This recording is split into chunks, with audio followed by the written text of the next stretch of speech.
Hi guys, and welcome to my channel. In this video today I would like to tell the story about how I called police on my dad. It happened in summer 2021, before the war. And so here's what happened. Like growing up, my dad has been always very strict. He would always like forbid me stuff and tell me like what to do and what not to do and all that. I was mostly allowed to study. I wasn't allowed to have friends, wash my hair, brush my teeth, meet friends, do anything. Like I was only allowed to study and sleep. And so that did have its toll on me, right? And so it did like impact me in different ways later in life and also now. And so I visited Ukraine back in 2021 because I was applying for a German passport at the time, and I needed to kind of like unregister from different places, like different organizations in Ukraine. Kind of like cut my ties with Ukraine to get German passport.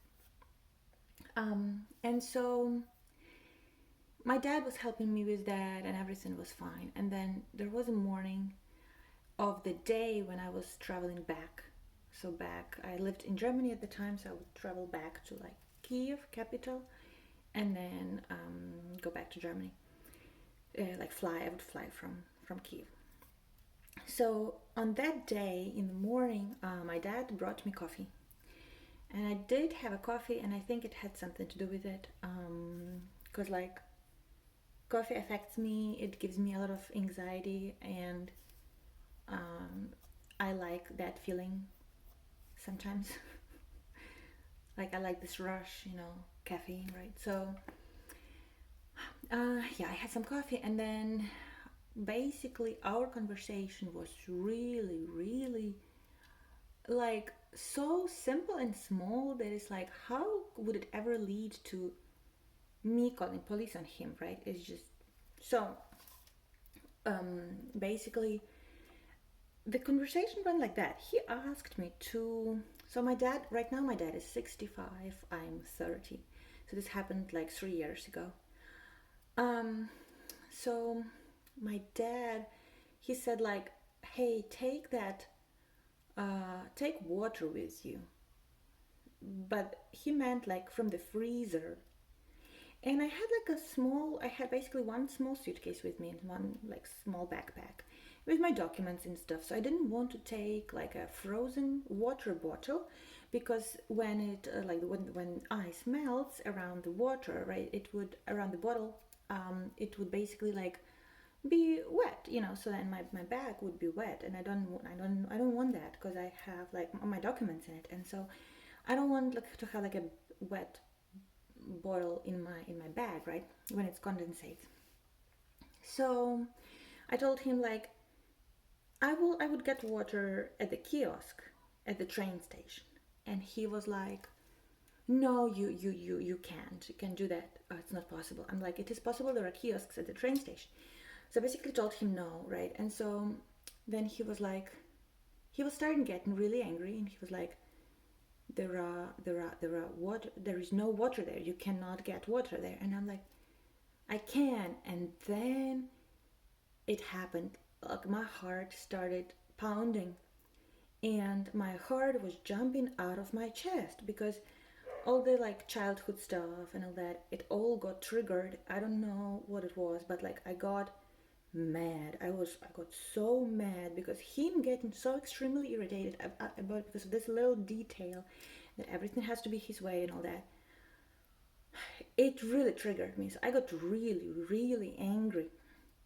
So what I did, I ran upstairs and I slammed the door. So like really, really loudly, I just slammed the door shut. So I ran upstairs. I packed very fast, like it's some nightmare. And then I packed everything. I threw everything in the bags, and then I had like this little backpack. I threw it away so that it doesn't. I don't want to have the memories. And so the backpack was like small like that, and then I had like my passport in it, my stuff. So, and then like a little suitcase. And so I collected all my stuff, ran downstairs, and so my dad basically took my backpack where I had my passport, and so I couldn't travel without my passport. So passport and other documents. And so he kind of like took my backpack and he was holding it. And I was like, I was trying to like take it from him, but I couldn't, and I couldn't leave without it. So I was like, give me my backpack, and he didn't want to. And my heart was like jumping out of my chest. I was in this like panic mode. And so so first I started screaming because I was just trying every method, and I was like, ah, and he didn't like react, and he was just quiet. And then I was praying, so I was praying, it didn't help either. Then I was like, I was in this like shock state, and so I was like, basically, I remember I would like beg him, like, please give it to me. He didn't.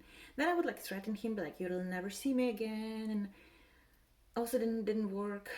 Then like I thought maybe I like punch him or something, but wouldn't change it, like wouldn't change anything. And then I remember him sitting at some point. He was sitting on the floor, and I took his like chin, and I was like, was holding it. I was like, give me my back, give me my back, and he didn't. And so he didn't let me go. And so I felt trapped. I felt like an animal who was trapped. And for the first time in my life, I was like, like before that moment when I looked at dogs in the collar, I would be like, oh, it's just, it's just a dog, and they wear a collar. That's how it is.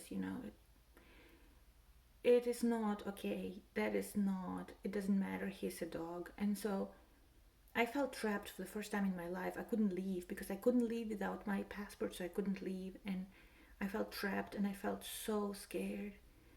And so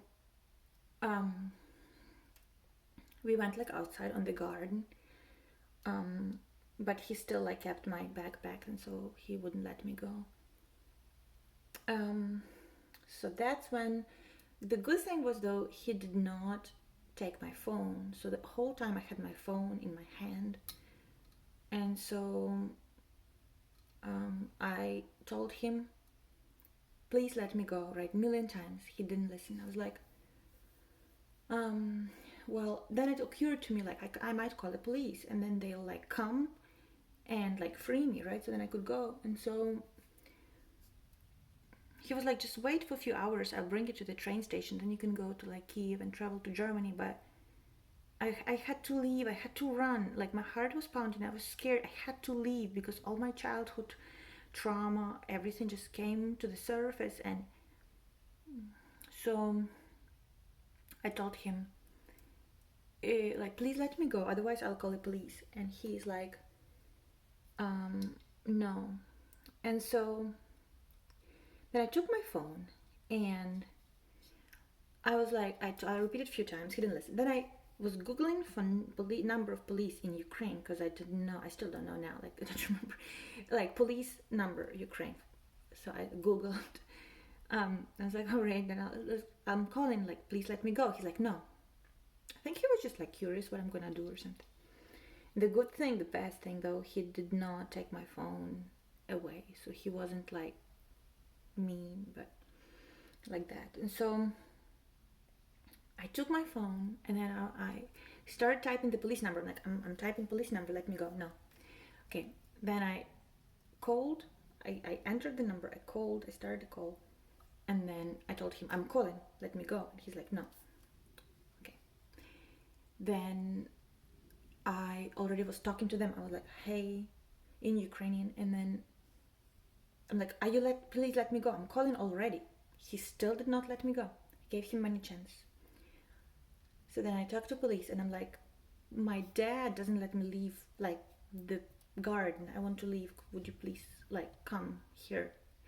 They're like, yeah, we are on our way. And then they kept like talking to me, and what I didn't know was my first time calling police and last time so far. What I didn't know, they like, to ensure your safety, they have to keep you on the phone until they arrive, because it's like safer, because they like make sure you're okay, right? um I didn't know that. So when she kept asking me questions like, "Does your dad have your dad ever had some kind of psychological care? Like, did he go to like psychiatric clinic? Are there guns in the house and this that?" And so I was like, I was mad. And I was like, I did not. I screamed at them. I was like, I did not call here to chat. Come here. Because I didn't know they have to keep me on the phone. It's just safe, right? So then I told my dad, like, they are almost here. Like, will you let me go now? And he said, look, I can't let you go now because, like, you know, once they come and then you're not here anymore, they're gonna be like, what did you do to her? What have you done? Why? Where is she? So, all right. And then my dad was telling, like, was kind of helping me with directions. He was like, tell them our house is next to this store between church and then so I was like, yeah, it's there. So he was helping me with directions. Then they arrived, and then as soon as they arrived, like, we both exited. My dad gave me the backpack, and then he told them she's acting weird. And then, like, I told them he did not touch me, do not do anything. Like, I just wanted to leave. Thank you. Like, that's it. And so then my dad called a few minutes before that. He called my mom's sister, and so she arrived, and then they took me like to her apartment because they lived in the same city. And then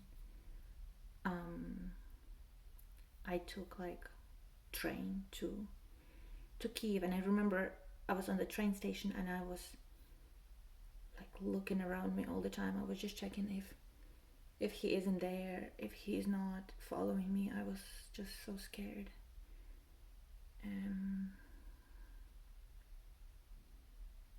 So then I went to Kiev. Then I didn't talk to him. I didn't talk to my dad for maybe nine months.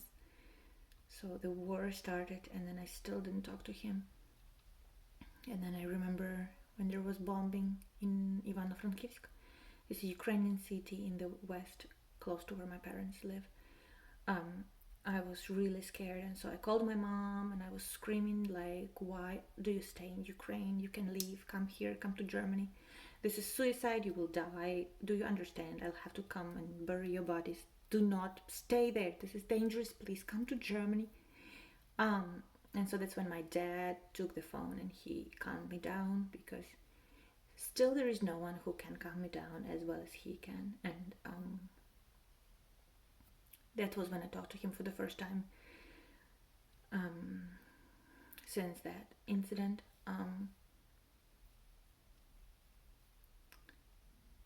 And then I saw him 2 times since then. 3. 2. I saw him 2 times since then. And it was alright.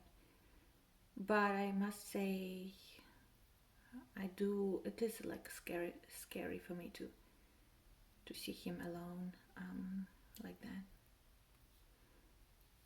So the reason I want to share this story is because I just want to. And you know, sometimes you gotta do what you gotta do, and it's okay, you know. It's like life is not all that perfect and all that smooth. And sometimes there are just things that you like have to do, and something might be considered weird and rare, but sometimes you just have to do it for your own sanity. And it's okay, you know, like, it happens. And if it's your parents, doesn't mean they can just treat you the way they want. And it doesn't mean you have to accept that treatment. It doesn't mean you have to be nice to them just by default. Yeah, those are my parents, and I can never tell them no. I can never tell them what I actually think. You have to, and you can do it in a nice way, in a polite way. Right now, I talk to my dad for like 2, 3 hours every day, and I love him so much, and I always have, I always will. But some treatment I just will not accept, and neither should you. When someone treats you badly, you don't accept that, or if everyone around you is like, that treatment is okay, it's nice, it's good for you. If you know it's not good for you, then it's not. Like, you are the only person who knows. So yeah, that's my story. I wanted to share it for a while, and so